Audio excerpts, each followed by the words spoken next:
Hello, everyone. My name is Christian Edland, and today we're going to be looking at a new form of AI chatbot that a lot of us are probably not very familiar with, and that is Elicit. So, Elicit is your research companion. It's a chatbot that specializes in summarizing findings, looking for research, and using that for papers, assignments, presentations, whatever it may be. So when you think of AI, you probably think of the popular ones such as ChatGPT, Pi, Perplexity that can do anything.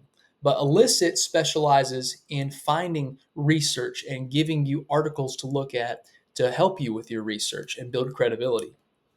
And so Elicit was created by a man named Andreas Stolmuller, and he brought this chatbot together to help with research, to help with academic papers, and to summarize key findings that you may see when trying to support arguments or build off of them.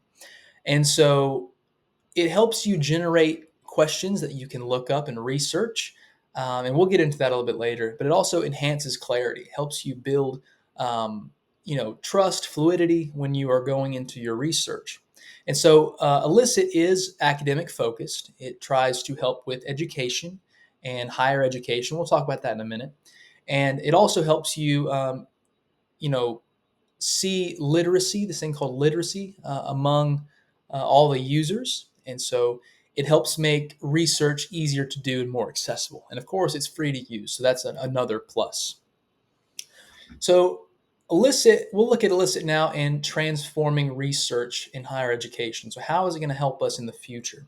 Well, one thing that it does, it summarizes research. I know a problem when researching papers is that there's just so much information. You can't pull just one sentence. It feels like you have to search and search to find something that is relevant. But what Elicit does is it helps you summarize a bunch of research, which saves you time and it saves you effort. And it helps you support critical thinking, helps you build critical thinking skills and work off of them in the future. And so you don't have to be an expert in research. Elicit tries to help you do that to make things easier. So I know for a lot of us, we are near final exams, and there's on top of final exams and presentations, there's final papers. And so you have to have supporting evidence and arguments for your claims. And so Elicit can be a way that we can use research and use arguments in our favor, and we can find those through Elicit. So when using Elicit to look for evidence, we can know that everything is right in front of us instead of having to go and look for it, because Elicit helps you actually ask questions um, that you might not even think to ask. So let's look quickly at the strengths before we actually show you what Elicit looks like.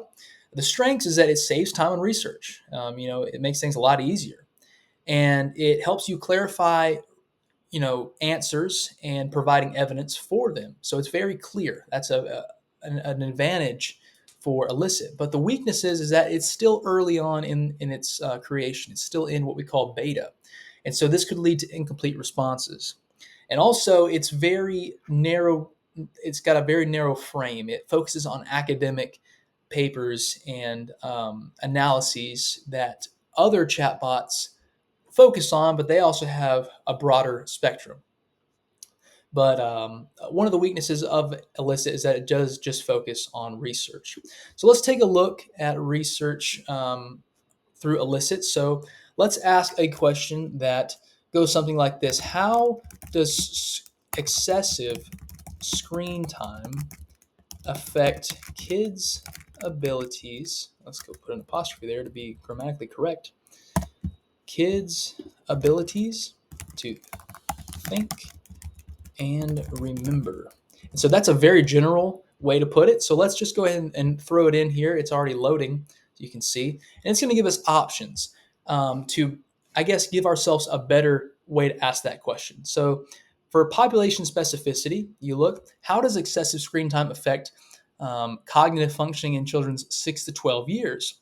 Or if we want to measure precision, what is the impact of daily screen time exceeding 3 hours on executive function? And then comparative design.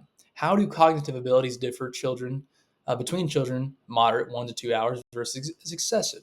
So let's go and do population specificity and click on that. And then we'll go ahead and submit.